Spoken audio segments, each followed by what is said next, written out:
I still remember the way my husband's face contorted with disgust when I told him I'd been fired. The shift in his expression was instantaneous, from mild concern to outright contempt in the space of a heartbeat. We were standing in our kitchen, the granite countertops gleaming under the pendant lights he'd insisted on installing despite their exorbitant price tag. It was supposed to be a simple test, a moment of vulnerability to gauge his reaction. After all, isn't that what marriage is about? Being there for each other in moments of crisis? Fired? Are you serious, Naomi? Trevon's voice had that familiar edge to it, the one that made my stomach tighten with anxiety. What did you do this time? I fiddled with my wedding ring, suddenly feeling the weight of it. I just wanted to see how you'd react if something went wrong, I admitted, trying to keep my voice light. I actually got promoted today. Savannah made me junior partner. The relief I'd expected never materialized. Instead, his face darkened further, and he slammed his coffee mug down with enough force that dark liquid sloshed over the rim and onto the counter we'd argued about for 3 months before purchasing. You're testing me? Like I'm some lab rat. What is wrong with you? His voice rose with each question. Do you have any idea how childish that is? How manipulative? I stepped back, the familiar dance of our arguments taking hold.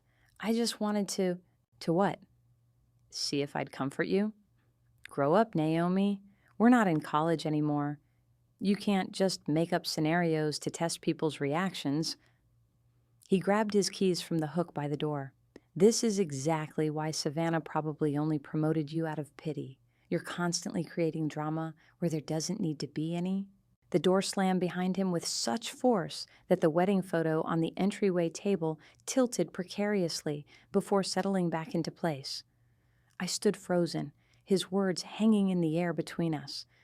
Yes, my test had been immature. Yes, it had been manipulative. But his reaction felt disproportionate, laced with a contempt that seemed to run deeper than this single incident. I slept in the guest bedroom that night, telling myself it was to give Trevon space.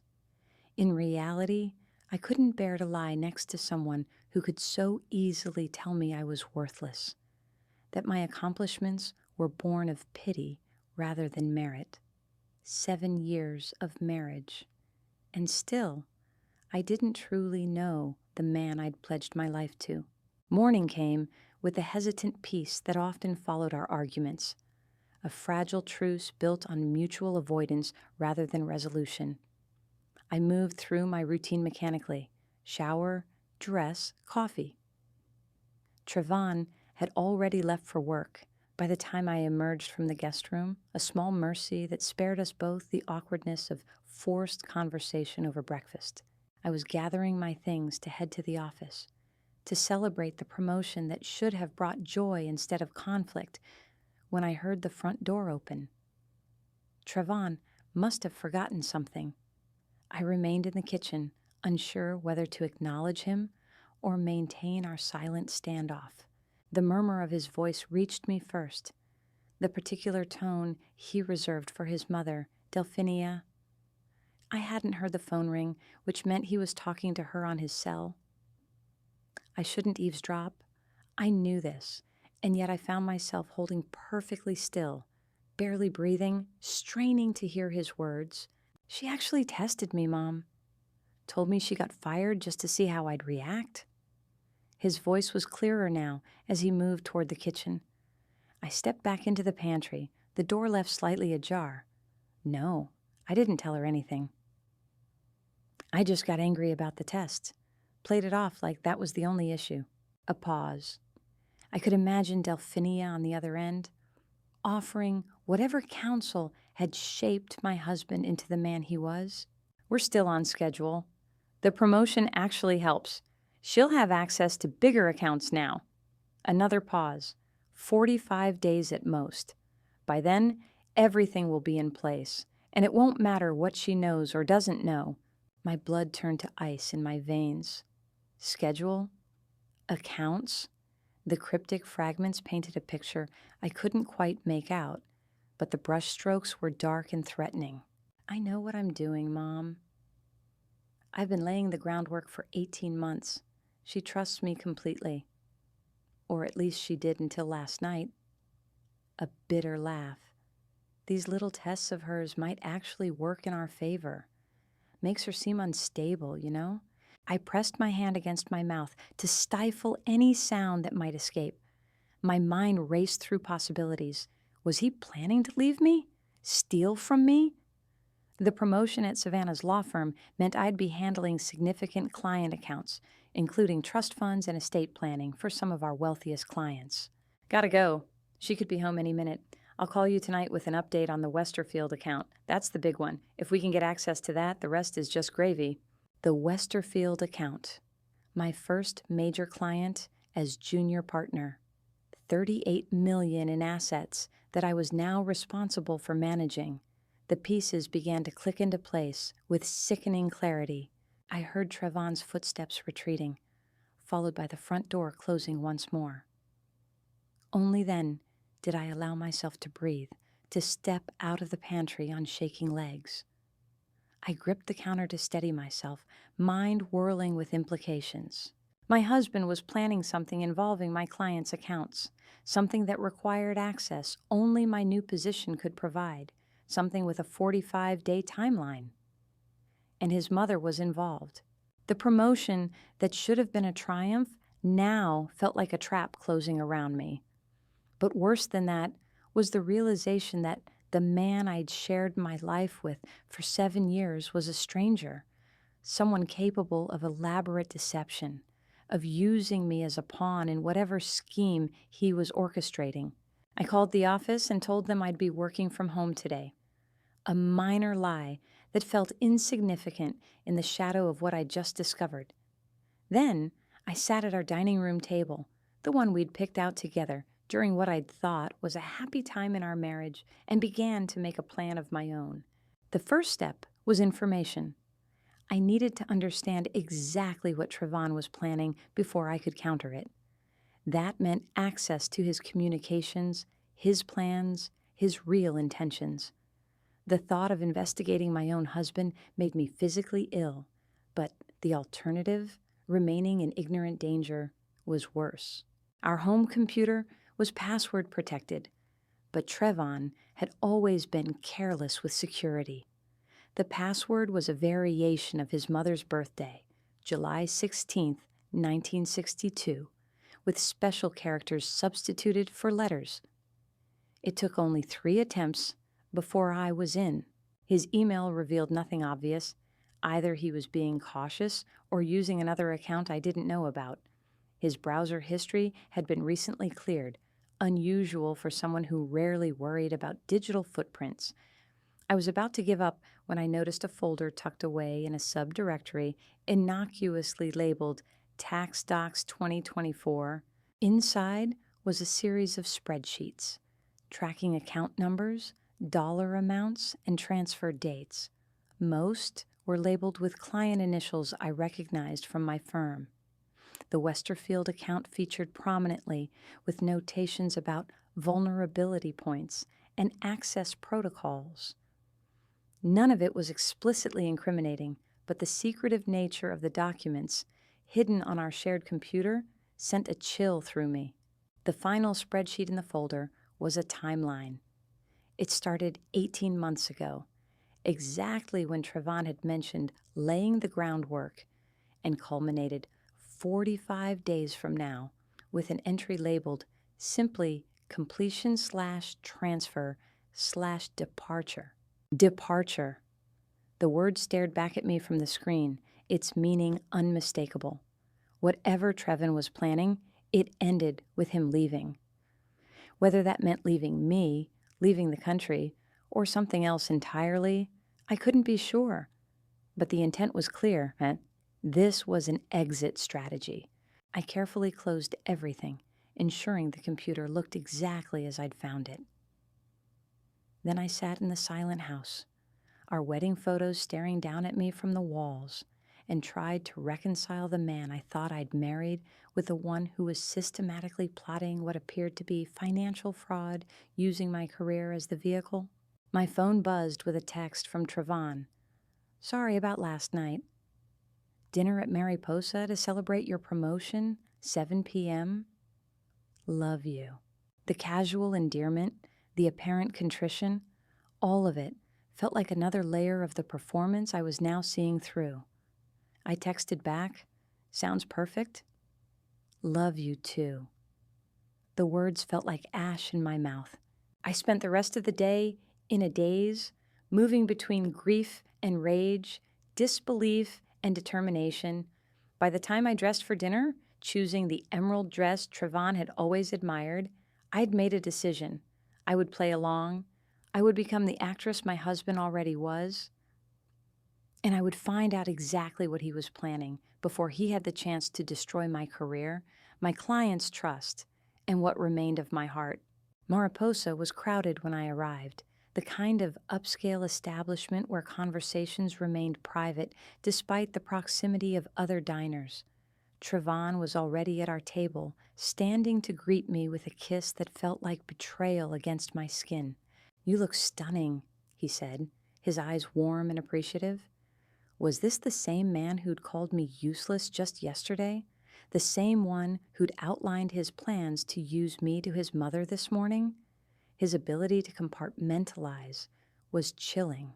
"Thank you," I replied, summoning a smile that I hoped reached my eyes. "It feels good to celebrate." Dinner progressed with excruciating normalcy.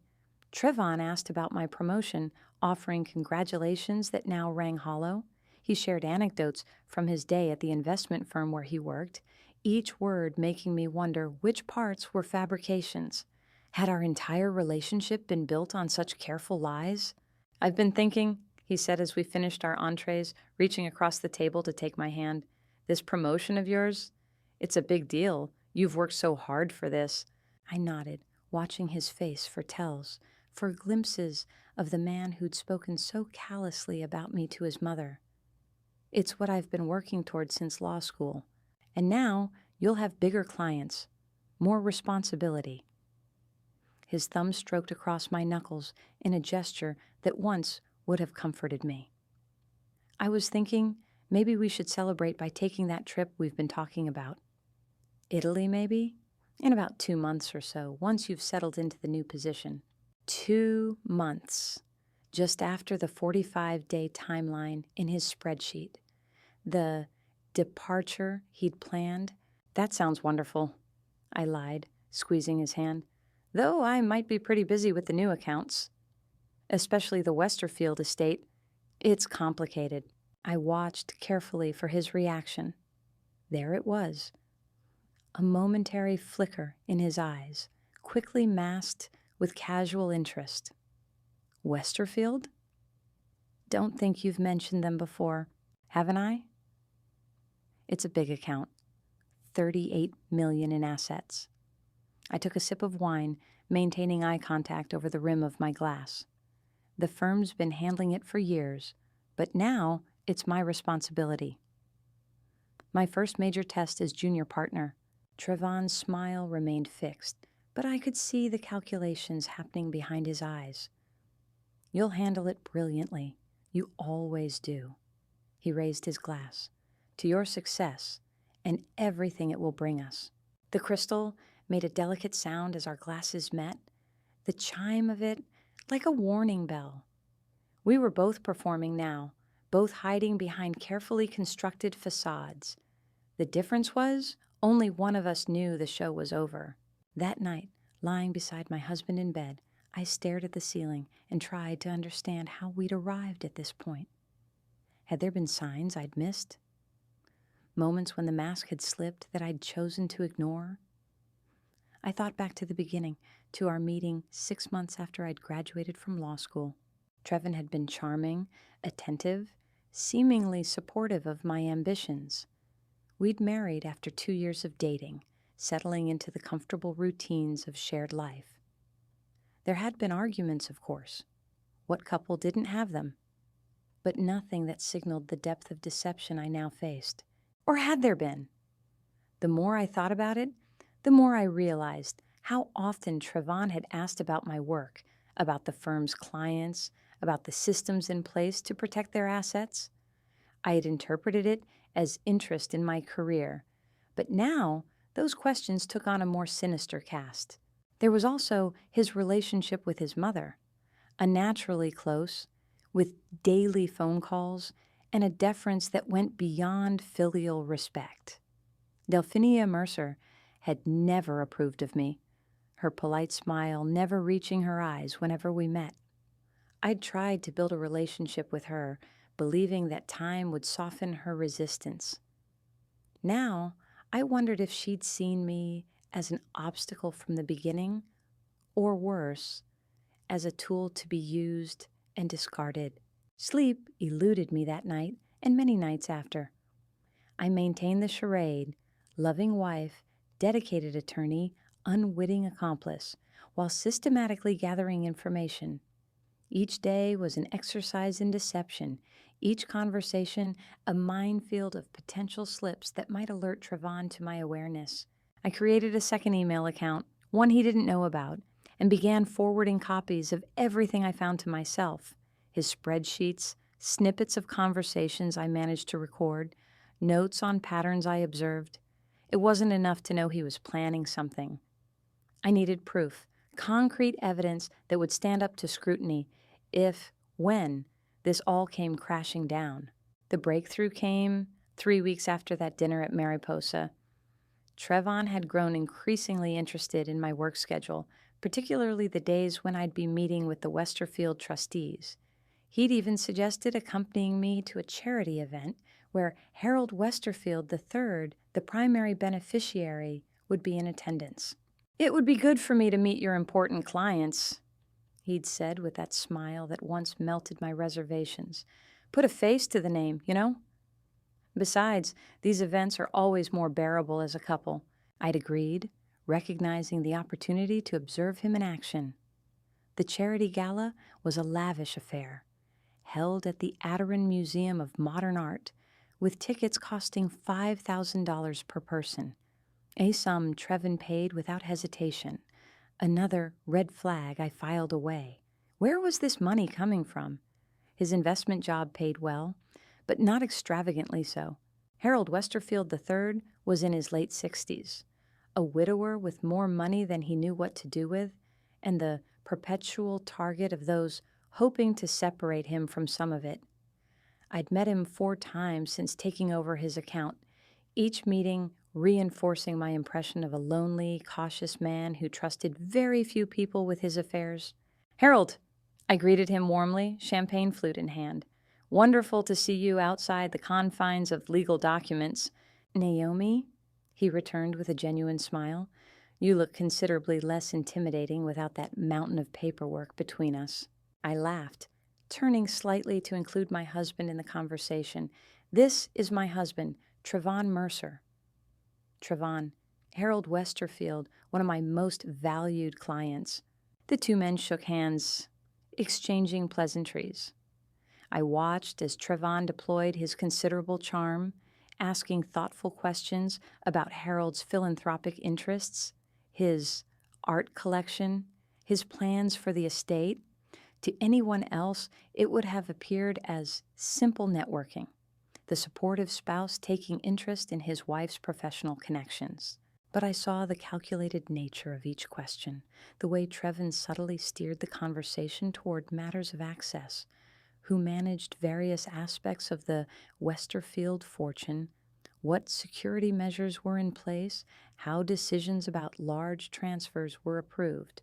Harold, disarmed by Trevon's apparent sincerity in the social setting, answered more openly than he might have in a formal meeting.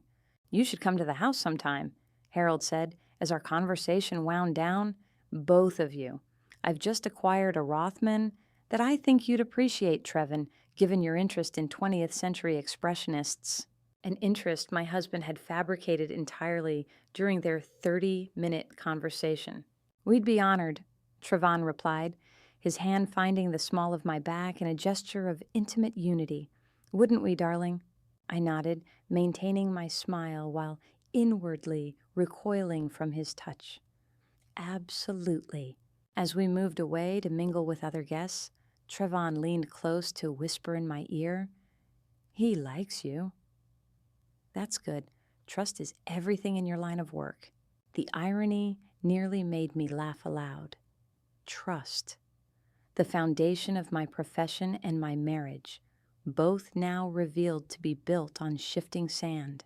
Later that night, after Trevon had fallen asleep, I slipped out of bed and into my home office. His phone was charging on the nightstand, normally kept close, but perhaps the 3 glasses of champagne had made him careless.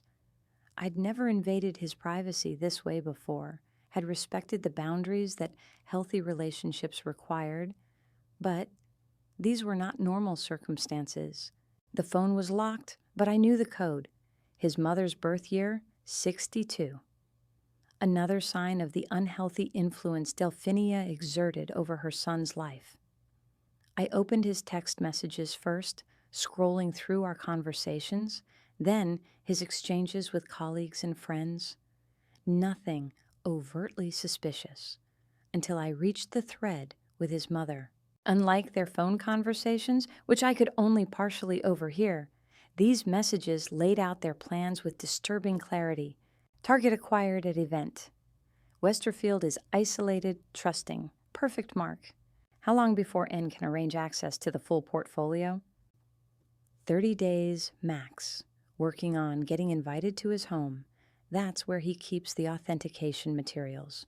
Remember? In and out. This isn't like the Cambridge situation. No traces. Cambridge situation? There had been others before me, before the Westerfield account. The scope of what I was uncovering expanded with each message.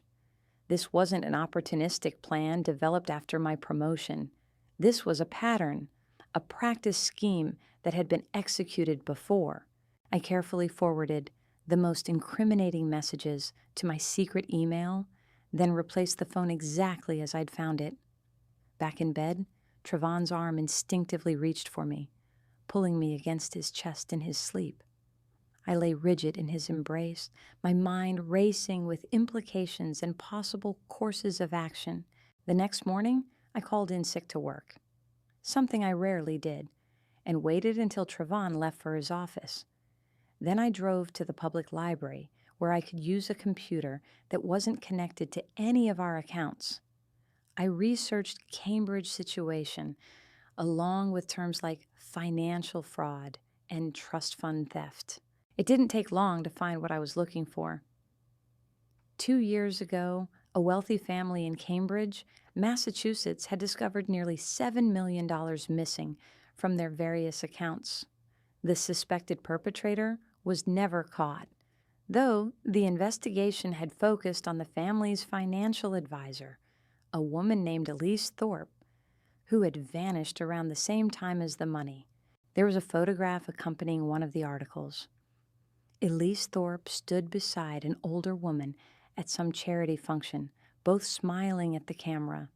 The older woman wasn't identified in the caption, but I recognized her immediately. Delphinia Mercer. My mother-in-law. And Elise Thorpe?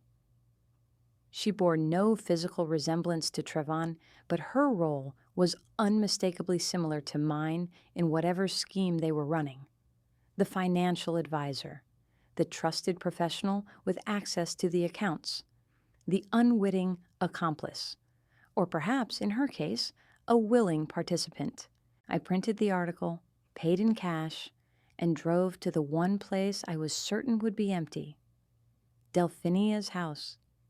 She volunteered at the hospital on Wednesdays, a schedule as predictable as the tides.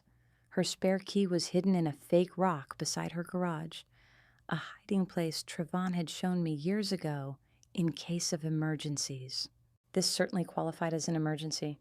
The house was exactly as I remembered it, immaculately kept, smelling faintly of the lavender sachets Delphinia placed in every drawer and closet. I moved through it quietly, despite knowing she wouldn't return for hours yet. The living room and kitchen yielded nothing of interest. It was in her home office that I hit pay dirt. A locked filing cabinet proved no match for the letter opener I found on her desk. Inside were folders labeled with names and dates: Cambridge 2023, Westlake 2021, Schuyler 2019. Each contained newspaper clippings about wealthy families who had fallen victim to sophisticated financial fraud, along with notes in Delphinia's precise handwriting detailing access points, security weaknesses, and dollar amounts. There were photographs as well, Trevon with different women in different cities, professional-looking women with trusted positions and access to wealth, women like me, women like Elise Thorpe. In the Schuyler folder, a handwritten note caught my eye. Trevon's approach too direct. Next time, longer lead. Build trust fully before attempting access. Marriage option provides best cover and access. Marriage option. The words blurred before my eyes as the full truth crashed over me. Our entire relationship, from that chance meeting outside the courthouse 6 years ago to our wedding, our home, our life together. It had all been orchestrated. I wasn't just being used now. I had been selected, pursued, and married specifically for this purpose. I was never loved. I was acquired.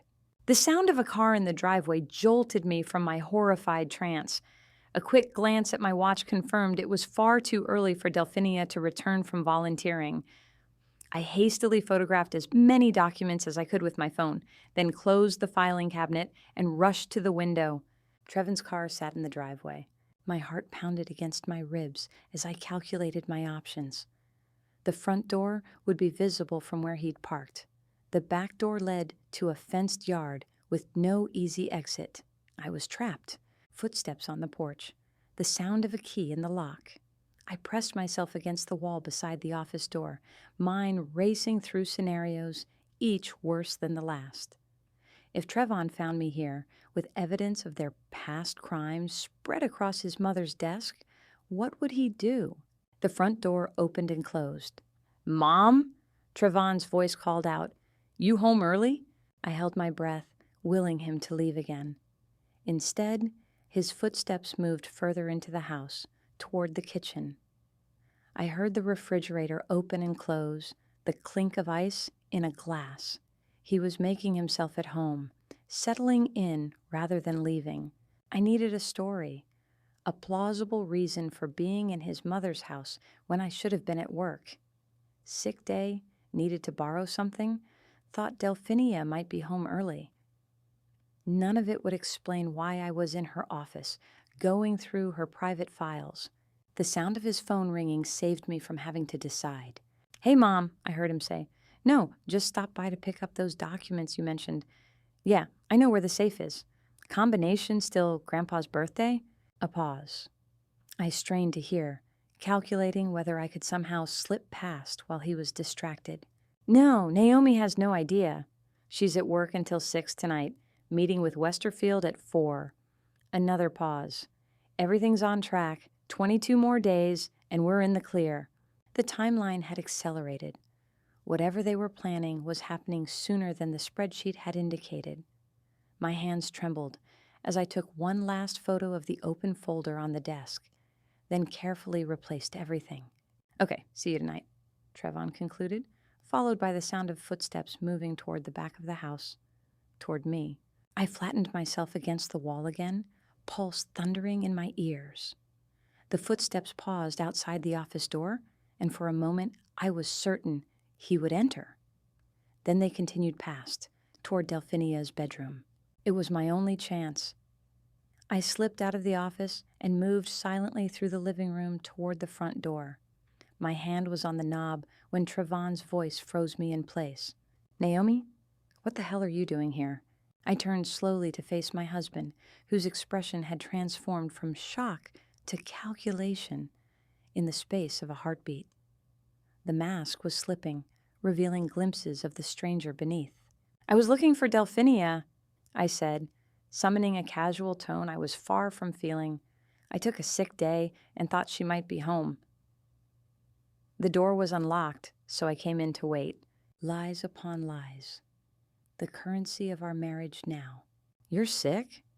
His eyes narrowed slightly, assessing me. You look fine. Migraine. I touched my temple for emphasis. It comes and goes. Better now, but this morning was rough. He seemed to accept this, though suspicion lingered in his gaze. Mom's volunteering today. She won't be back until after 3. Right, I forgot. Wednesday is hospital day. I forced a smile. I should get back home if she's not here. You staying? Just picking up something for her. His eyes never left my face, searching for tells, for signs that I knew more than I should. Need a ride? No, I drove. But thanks. I opened the door, desperate to escape before he could question me further. See you at home later? He nodded, still watching me with that calculating gaze. Be careful driving with your migraine. I fled to my car, hands shaking so badly I could barely insert the key in the ignition. Had he believed me? Did he suspect? The weight of the phone in my pocket, filled with photographic evidence of years of criminal activity, felt like it might burn through my clothes. I drove aimlessly for an hour, trying to process what I'd discovered and determine my next steps. Going to the police seemed the obvious choice, but with what? Photos of old news clippings and handwritten notes, text messages that, while suspicious, didn't explicitly detail criminal activity? I needed more concrete evidence before risking everything. And there was another complication, my own unwitting involvement. If Trevin and Delphinia had indeed orchestrated financial fraud through my professional position, I could be implicated. My career, my reputation, my freedom, all could be collateral damage when their scheme collapsed. No, I needed to be smarter than that. I needed to protect myself while ensuring they couldn't harm Harold Westerfield or any of my other clients. I returned home long enough to change clothes and retrieve my work laptop. Then I drove to the office, arriving just before the meeting with Harold that Trevon had mentioned on the phone, the meeting I hadn't actually scheduled. My assistant Lacey looked up in surprise as I entered. Naomi? Feeling better? Mr. Westerfield is waiting in the conference room. Much better, thanks, I replied, mind racing. So Trevon had somehow arranged this meeting, using my name or perhaps my email account. How long had he had access to my professional communications? Give me 2 minutes to freshen up, then I'll join him. In the privacy of the bathroom, I checked my appearance, pale but composed, and formulated a plan. Harold Westerfield needed to be warned, but carefully. If he panicked and involved the authorities immediately, I might not be able to gather enough evidence to protect myself from suspicion. I entered the conference room with a professional smile. Harold, thank you for coming in today. I apologize for the short notice. Harold Westerfield was examining a painting on the wall, his back to me as I entered. When he turned, I froze in momentary confusion. This wasn't Harold. Ms. Dishes? The man said smoothly, extending his hand. I'm Gregory Westerfield, Harold's nephew. Uncle Harold asked me to meet with you in his place. He's feeling under the weather today. I'd never heard Harold mention a nephew named Gregory. In fact, according to the extensive family tree documents in his file, Harold's only sibling had died childless 20 years ago. This man was an imposter, and given the timing and circumstances, almost certainly working with Trevin. I masked my shock and shook his hand. Of course, I understand. Please give your uncle my best wishes for a speedy recovery. I gestured to the conference table. Shall we? For the next 45 minutes, I conducted a completely fabricated meeting about trust distributions and investment strategies, carefully avoiding providing any actual account details or access information. Gregory, asked pointed questions about authorization protocols and transfer limitations, information that would be valuable to someone planning to misappropriate funds. I provided vague, non-specific answers while secretly recording the meeting on my phone. When he produced documents for me to sign, documents that, upon careful reading, would have authorized access to Harold's accounts for family members, I stalled. "These will need legal review before I can sign off on them," I said apologetically. "Standard procedure for anything involving authorization changes," Gregory pressed, his pleasant demeanor showing the first cracks of frustration. Uncle Harold was quite insistent this be handled today. He's not a patient man, as I'm sure you know, and I'm not a careless attorney, as I'm sure he values. I smiled professionally. "I'll expedite the review and be in touch tomorrow." After he left, I immediately called Harold Westerfield's private line, not the office number listed in our system, but the direct number he'd given me for emergencies only. "Naomi," Harold answered on the second ring. "Is everything all right? It's not like you to call this number." "I'm not sure," I admitted, keeping my voice low, despite being alone in the conference room. "Did you send your nephew Gregory to meet with me today?" A pause, then, "I don't have a nephew named Gregory." "What are you talking about?" The confirmation of what I already suspected sent a fresh wave of dread through me. "Someone claiming to be your nephew just tried to get me to sign authorization documents for your accounts. I didn't sign anything, but I think you should be aware that someone is trying to access your funds." Harold's voice sharpened with alarm. What did this man look like? I described Gregory in detail. Mid-30s, expensively dressed, dark hair going silver at the temples, a distinctive signet ring on his right hand. "I've never met anyone fitting that description," Harold confirmed. "Naomi, what's going on?" "Should I call the police?" "Not yet," I said quickly. "Let me look into this first. Make sure we understand the full scope of what's happening. In the meantime, I'll place a security freeze on all your accounts. No transfers or changes without your in-person authorization, with me present." After reassuring Harold and implementing the security measures, I sat in my office with the door closed, trembling with the implications of what had just occurred. Trevon's plan was in motion. Gregory was almost certainly one of his associates, perhaps playing the same role in this scheme that Trevon had played in previous ones. And I was running out of time. That evening, I returned home to find Trevon cooking dinner, a rare occurrence that immediately put me on alert. He greeted me with a kiss and a glass of wine, the perfect picture of a loving husband. "Feeling better?" he asked solicitously. "Your migraine?" "Much better," I replied, matching his performance with one of my own. "How was your day?" "Productive." His smile revealed nothing of his failed scheme, no hint that his fake Gregory Westerfield had been turned away empty-handed. "I thought we'd celebrate your promotion again." "It's been a few weeks, but I feel like we didn't properly acknowledge what a big deal it is." I sipped my wine, watching him over the rim of the glass. He was recalibrating, adjusting his approach after today's setback. I needed to appear oblivious while remaining vigilant. "That's thoughtful of you." "Thank you." I set down my glass, though I'm a bit worn out. The day turned out to be busier than expected. "Oh?" He stirred something on the stove, his back to me. "I thought you were taking it easy because of the migraine." "A test." He was fishing to see if I'd reveal the meeting with Gregory, whether I'd been at the office when I claimed to be homesick.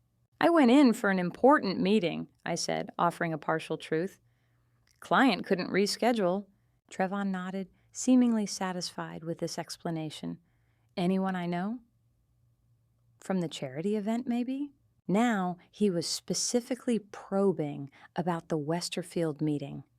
I took another sip of wine, using the moment to compose my response. "No new client?" "Very demanding." "The price of success, I suppose." The conversation shifted to safer topics after that, but the undercurrent remained. Two actors aware of each other's performance, but committed to maintaining the charade. We ate dinner, discussed an upcoming vacation we would never take, and eventually went to bed in the practiced routine of a long married couple. As Trevon slept beside me, I stared at the ceiling and mentally reviewed my options. I now had evidence of intent: the imposter at my office, the documents in Delphinia's files, the text messages on Trevon's phone, but nothing that directly linked them to actual fraud. Without that final piece, going to the authorities remained risky. I needed to catch them in the act, or at least find concrete proof of past crimes that couldn't be explained away. And I needed to do it before they realized their plan for the Westerfield fortune had been compromised. The next morning, I left for work early, kissing Trevon goodbye as if it were any other day.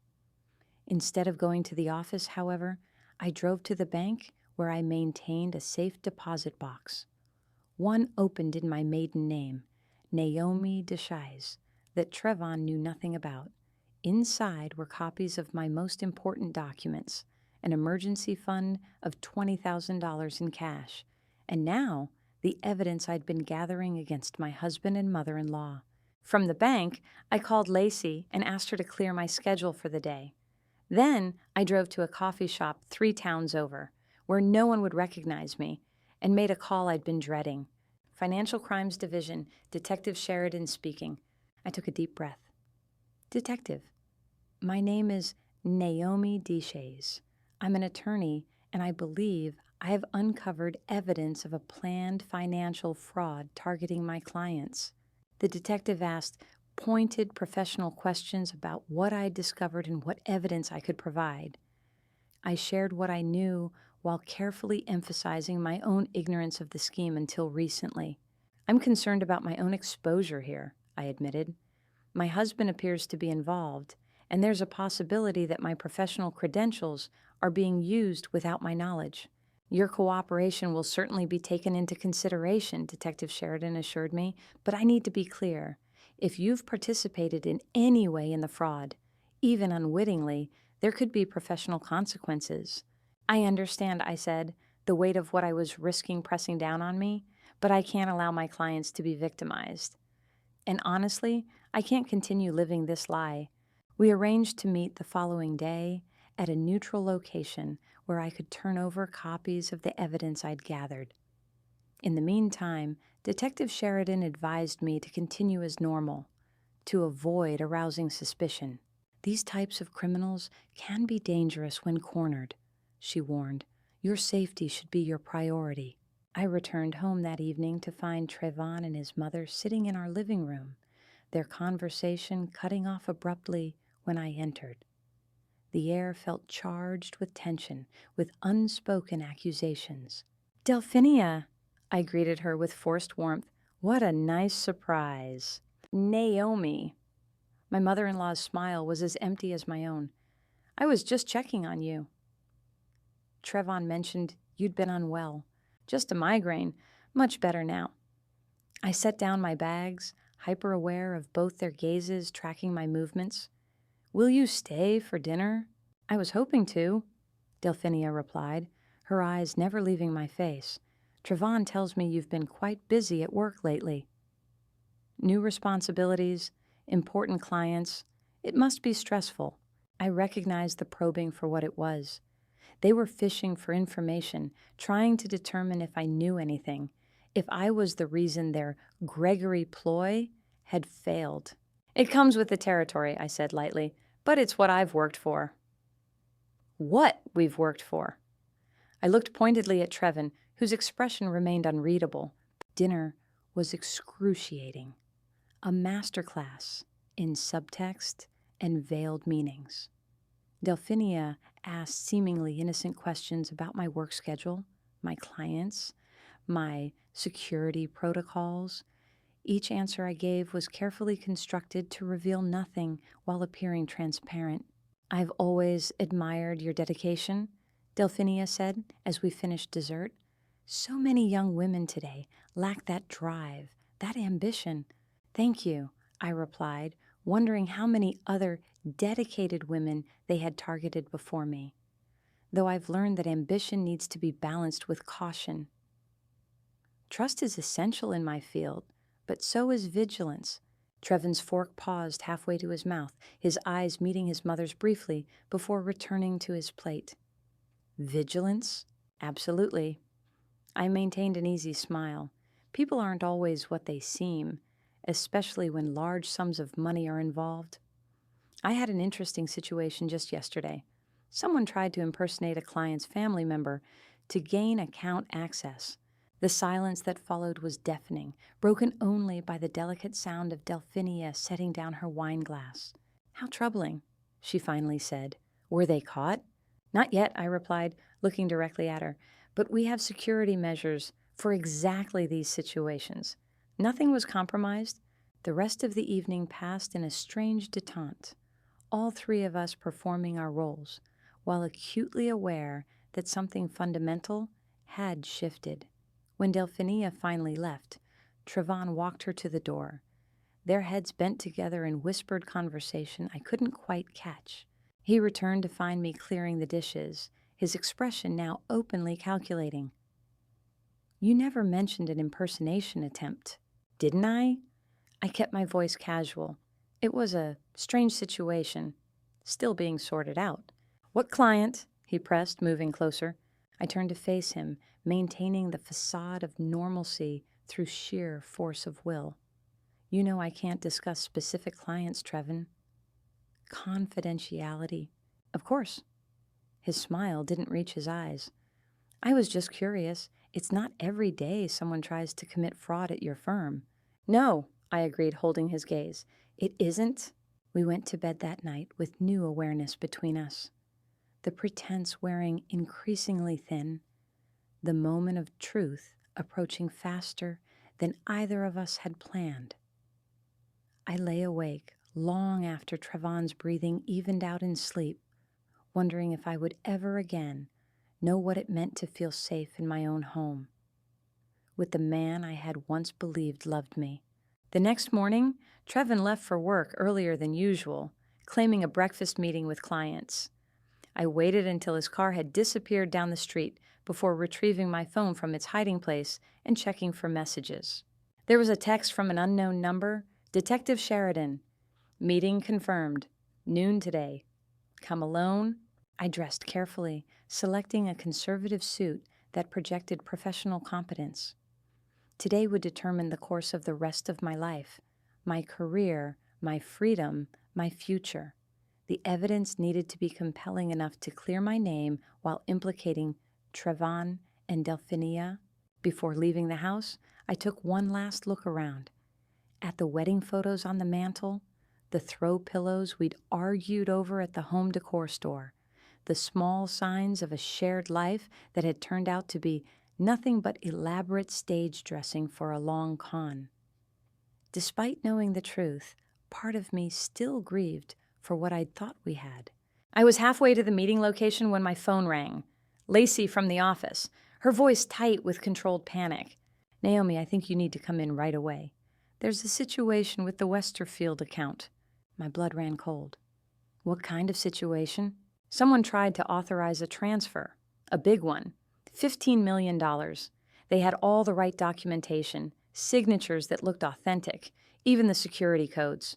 I gripped the steering wheel tighter, forcing my voice to remain steady.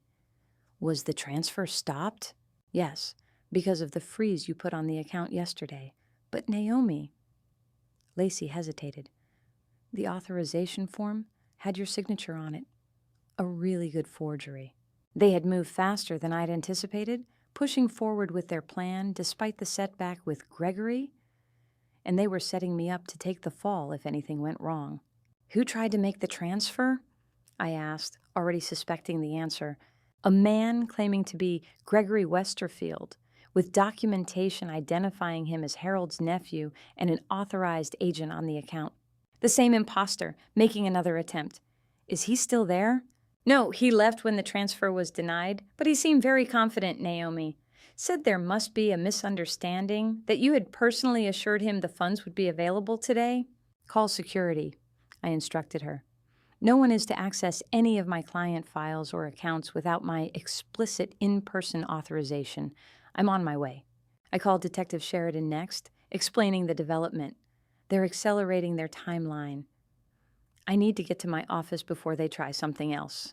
I'll meet you there, she replied. Don't confront them alone. The law firm was in mild chaos when I arrived. Partners huddled in concerned groups, assistants speaking in hushed tones. Lawrence Savannah, the firm's founding partner and my mentor, intercepted me as I stepped off the elevator. Naomi, his voice was grave, we need to talk. My office now. Lawrence's corner office had always intimidated me, with its floor-to-ceiling windows and views of the city skyline. Today, it felt like a tribunal as I sat across from him, his expression unreadable. An attempt was made to transfer $15 million from the Westerfield estate this morning, he began without preamble, using documentation that appeared to have your authorization. I didn't authorize any transfer, I said firmly. The signature was forged. I placed a security freeze on the account yesterday after someone attempted to gain unauthorized access. Lawrence studied me for a long moment. Harold Westerfield called me personally this morning. He says you warned him about a potential fraud attempt. Yes. I leaned forward, urgency coloring my voice. Someone is targeting his accounts, and I believe they're using my position at this firm to do it. Who? Lawrence's gaze was piercing. Who would have both the access and the motive? I took a deep breath. This was the moment of no return. My husband, Trevin Mercer, and his mother, Delphinia Mercer. I've been gathering evidence for weeks. I explained everything. The overheard conversation, the documents I'd discovered, the text messages, the imposter claiming to be Gregory Westerfield. Lawrence's expression shifted from skepticism to grave concern as the full picture emerged. You should have come to me immediately, he said when I'd finished. I needed evidence, I replied. Without it, it would have been my word against theirs. And I wasn't sure who else might be involved. A knock at the door interrupted us. Lawrence's assistant poked her head in. Detective Sheridan is here to see Miss Deshays. The detective entered, a compact woman with shrewd eyes and the no-nonsense demeanor of someone who had seen every variety of human deception. I'd expected to feel relief at her arrival, but instead found myself gripped by a new fear, that I wouldn't be believed, that somehow Trevon had covered his tracks too well. Ms. Deshays? Detective Sheridan nodded to me before addressing Lawrence. Mr. Savannah, I understand there was an attempted fraudulent transfer this morning? Lawrence confirmed the details, his manner becoming more protective of me as he recognized that I was cooperating with the authorities. Detective Sheridan then turned to me. Do you have the evidence we discussed? I reached into my bag for the USB drive containing copies of everything I'd gathered. As I handed it over, my phone buzzed with an incoming call. Trevon. You should answer it, Detective Sheridan advised. Act normal. See what he wants. With trembling fingers, I accepted the call, putting it on speaker so the others could hear. Naomi? Trevon's voice was tense, controlled. Where are you? At the office, I replied, striving for a casual tone. Just dealing with some client issues. What's up? We need to talk. It's important. His voice dropped lower. There's been a misunderstanding with one of your clients. Someone's making accusations. My eyes met Detective Sheridan's, who nodded encouragingly. What kind of accusations? Not over the phone. Trevon's voice hardened. Meet me at home. Now. We need to figure this out before it gets worse. I'm in the middle of something. I stalled. Can it wait an hour? No. The word was clipped, final. Now, Naomi. Everything we've worked for is at stake. I swallowed hard. All right, I'll leave now. After hanging up, Detective Sheridan immediately took charge. He's panicking. The failed transfer attempt this morning must have alerted him that something's wrong. She turned to Lawrence. Mr. Savannah, we'll need access to Ms. Deshays' office and files to gather additional evidence. Of course. Lawrence looked at me, concern evident in his expression. Naomi, you can't go home. It's not safe. I agree, Detective Sheridan added. We'll set up surveillance and... No, I interrupted, sudden clarity washing over me. I need to go home. He's desperate now, which means he might slip up. Say something incriminating. It's too risky, the detective argued. We can build the case without putting you in danger. But can you find the money? I challenged her. The millions they've already stolen from other families? Because that's what they'll disappear with if they realize the game is up. Detective Sheridan hesitated, then nodded reluctantly. We can wire you. Record whatever he says. She fixed me with a stern look. But at the first sign of danger, you leave. Immediately, your safety is the priority. 30 minutes later, I pulled into my driveway wearing a discreet recording device. Detective Sheridan and her team were parked a block away, monitoring the transmission. My heart pounded painfully against my ribs as I approached my own front door. Suddenly a stranger to the life I'd built. Trevon was waiting in the living room, pacing with barely contained energy. He wasn't alone. Delphinia sat rigidly on the sofa, her expression a mask of controlled fury. Finally, Trevon snapped as I entered, we have a serious problem. So I gathered, I replied, setting down my bag carefully. What's going on? Someone froze the Westerfield accounts, Delphinia said, her voice cold with accusation. After specifically telling Gregory they'd be accessible today, they weren't even bothering with pretense anymore. The masks had fallen away completely. I don't know what you're talking about, I said, playing for time, for incriminating statements. Who's Gregory? Stop it, Naomi. Trevon stepped closer, his face twisted with frustration. We know you met with him yesterday. Authorized the transfer for today. I met with someone claiming to be Harold Westerfield's nephew, I corrected, backing up slightly. A man I later confirmed Harold has never heard of. A man trying to steal $15 million from my client. Silence fell between us, heavy with implication. Trevon and Delphinia exchanged glances, communication honed through years of similar schemes. You've misunderstood the situation, Delphinia finally said, her tone softening to something almost reasonable. Gregory is working with us, yes, but the transfer was legitimate. Part of a planned diversification strategy for Harold's portfolio. A strategy Harold knows nothing about? I challenged. For accounts he's never authorized anyone named Gregory to access. Harold is old, Trevin interjected. Forgetful. He absolutely approved this months ago. We have the documentation. Forged documentation, I corrected. Just like you forged my signature on the transfer authorization this morning. Another silence. Longer this time. I could almost see the calculations happening behind Trevon's eyes. How much I knew, how much I could prove, whether I'd already involved the authorities. You don't understand what you're dealing with, he finally said, his voice dangerously quiet. How long have you known? Known what? I maintained my facade of partial ignorance, that you tried to use my position to steal from my client. I figured that out yesterday. And the rest? Delphinia pressed, watching me carefully. Cambridge? Westlake? Schuyler? So they were testing me, trying to determine how deep my knowledge went. I chose my words carefully, aware of the recording device transmitting every word. I know enough, I replied. Enough to understand that our entire marriage has been a lie, that you selected me for my career, for my eventual access to wealthy clients, that I am just the latest in a series of professionals you've used for your schemes. Trevin's expression shifted from calculation to cold anger. You've been in my mother's house. Going through her files. Yes, I admitted, seeing no point in denying it. After overhearing you on the phone with her, planning to use my promotion to access the Westerfield fortune. You little fool, Delphinia hissed, rising from the sofa. Do you have any idea what you've done? The plans you've ruined?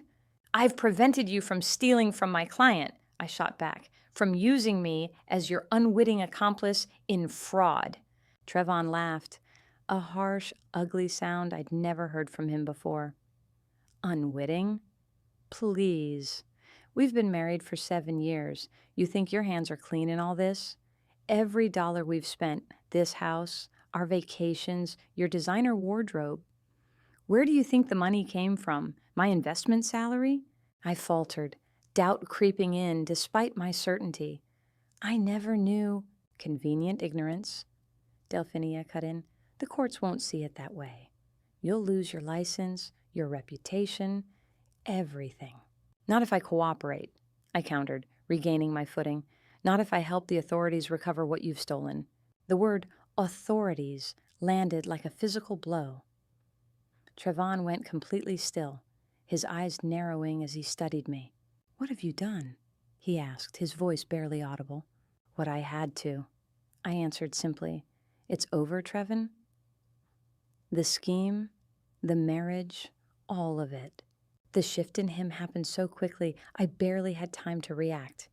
One moment he was standing in controlled fury, the next, he had crossed the room, grabbing my arms with painful force. Who have you talked to? He demanded, shaking me slightly. What evidence do you have? Trevon. Delphinia's sharp command stopped him. Control yourself. This can still be salvaged. She turned to me, her expression calculating. Naomi, listen to me. You're right. We did choose you for your potential, but the marriage wasn't entirely a lie. Trevon cares for you, in his way. Don't, I interrupted, disgust rising in my throat. Don't insult me by pretending there was any genuine feeling involved. I heard him talking to you that morning, how he'd been laying the groundwork for 18 months. Trevon released me abruptly, stepping back as if burned. You heard that? That specific conversation? I nodded, suddenly aware that I might have revealed too much.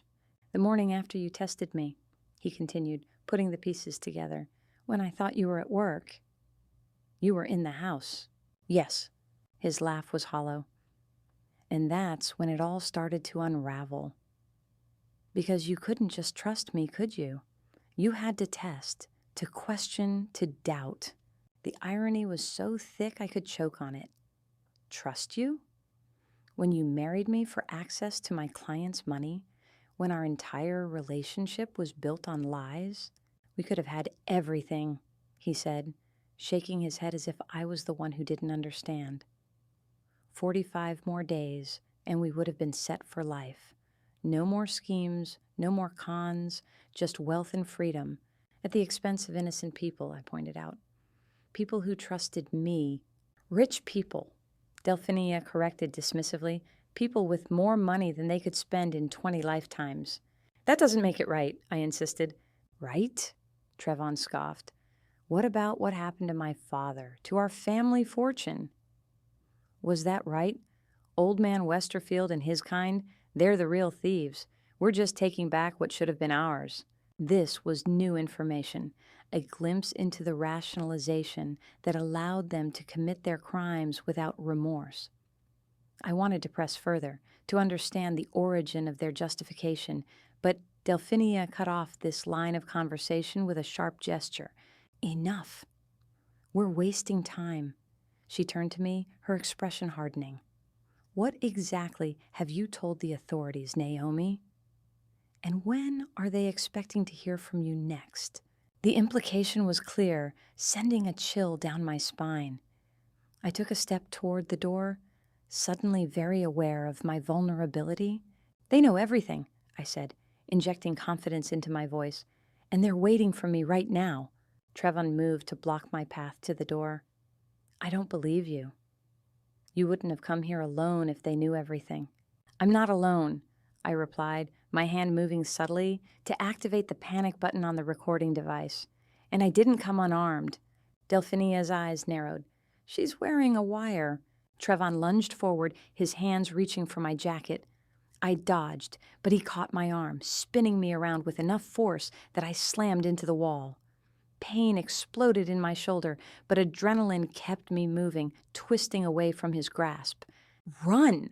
Detective Sheridan's voice crackled through the device, no longer concerned with secrecy. We're coming in! I bolted for the door, but Delphinia moved with surprising speed for a woman in her 60s, blocking my path. Trevon was behind me, closing in. I changed direction, heading for the kitchen and its door to the backyard. Trevon caught me at the kitchen island, his grip like iron around my wrist. "You've ruined everything," he hissed, fury transforming his once handsome face into something unrecognizable. "Everything we've worked for." The front door crashed open with a splintering sound.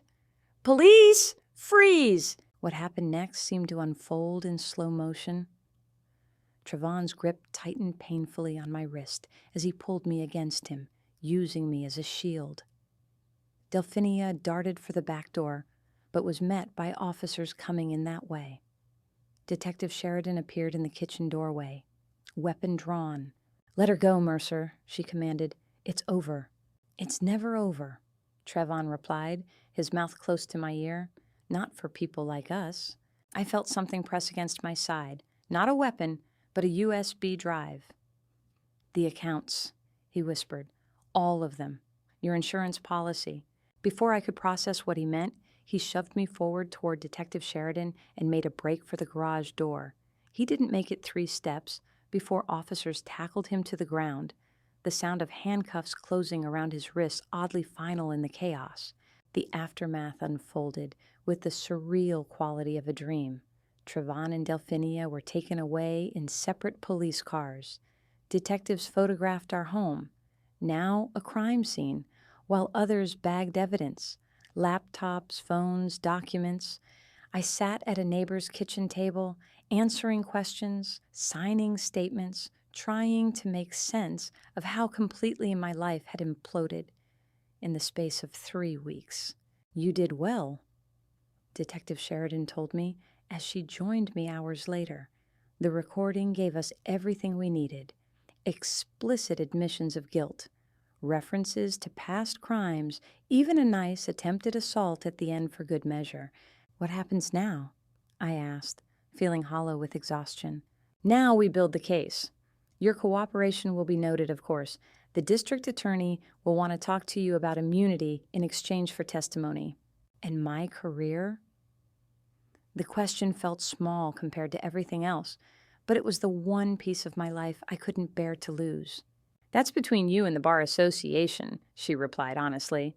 "But given that you came forward, that you actively helped prevent the fraud, I think you'll be okay. Eventually." I nodded, too tired to argue or ask for more reassurance. "Can I go home? Or not home, I guess. We've arranged a hotel for tonight. Tomorrow, you can start thinking about what comes next." What comes next? The phrase echoed in my mind as I was driven to an anonymous hotel, checked in under a name not my own for security, lying in an unfamiliar bed.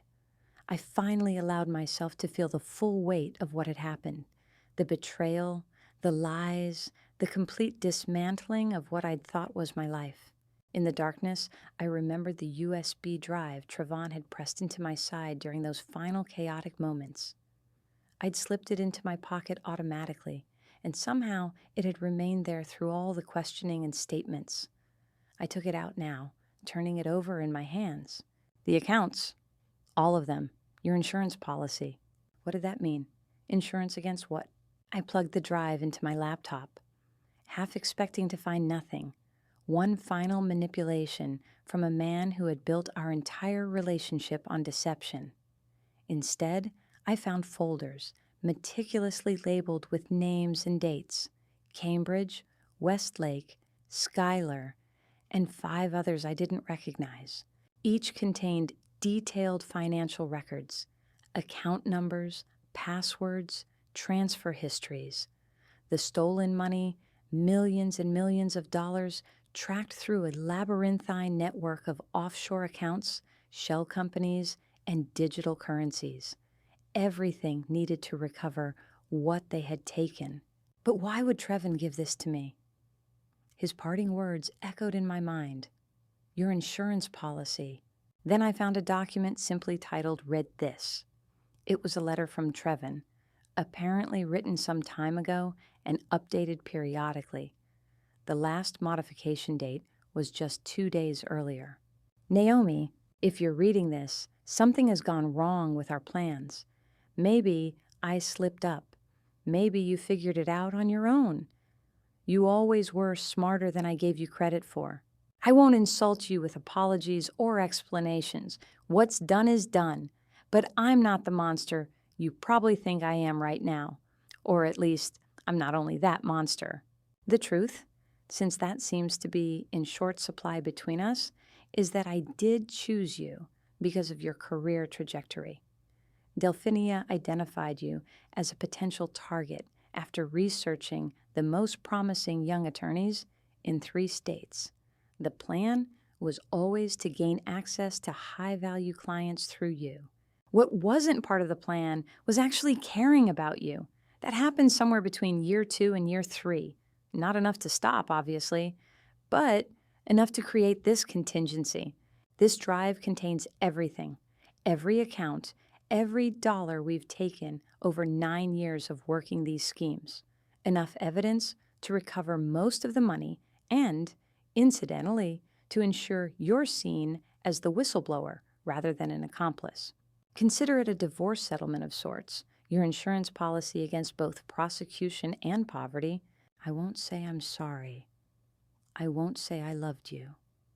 Both might be true in their way, but neither matters now.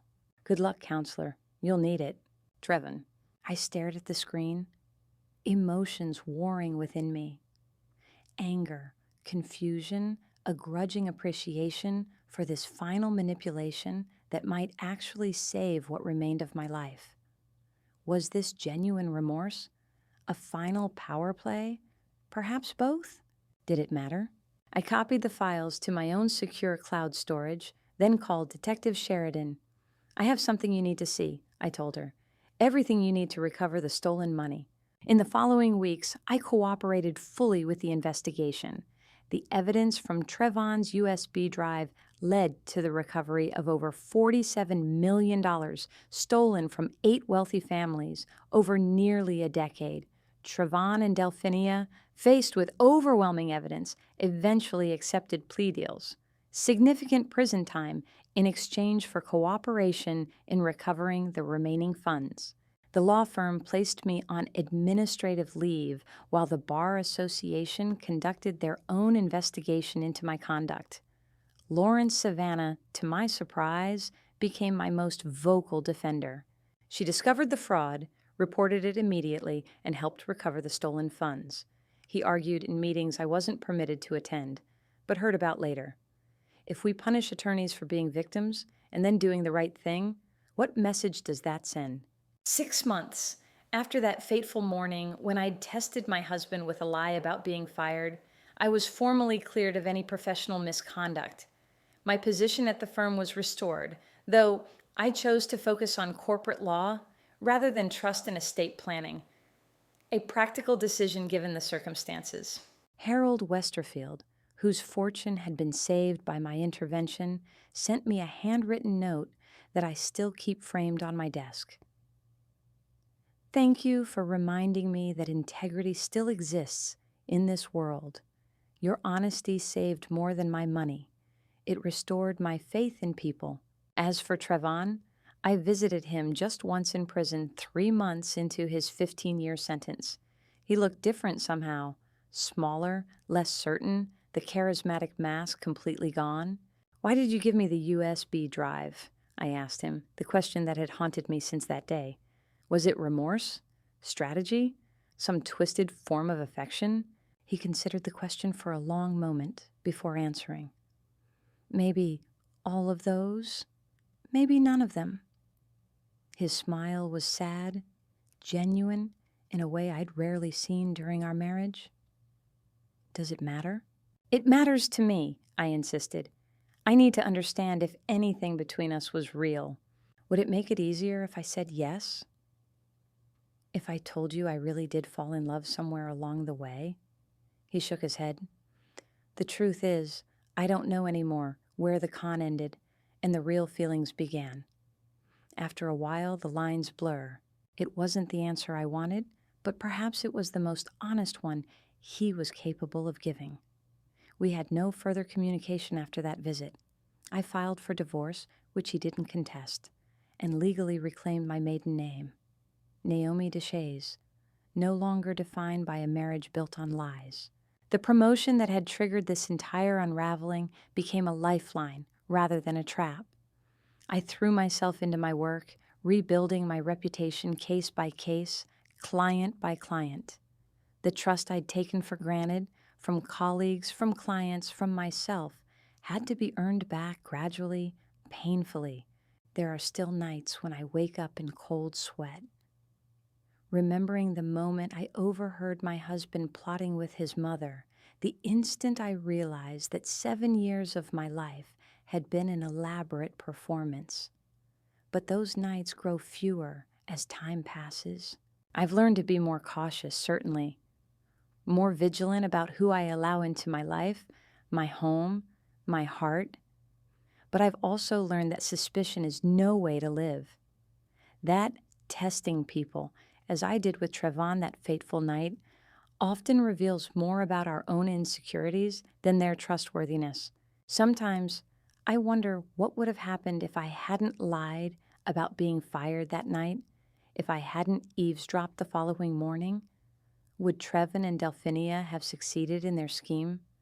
Would I have been implicated when it eventually unraveled, as all such schemes inevitably do? Or would we have continued in our strange half-life, a marriage where one partner was performing while the other gradually forgot it was a performance at all? I'll never know, and perhaps that's for the best. Some questions are better left unanswered, some doors better left closed. What matters is that I found the truth, however painful, and found the courage to face it. The test I set for my husband revealed far more than I'd intended, but the true test was what came after. And that one, I'd like to think I passed.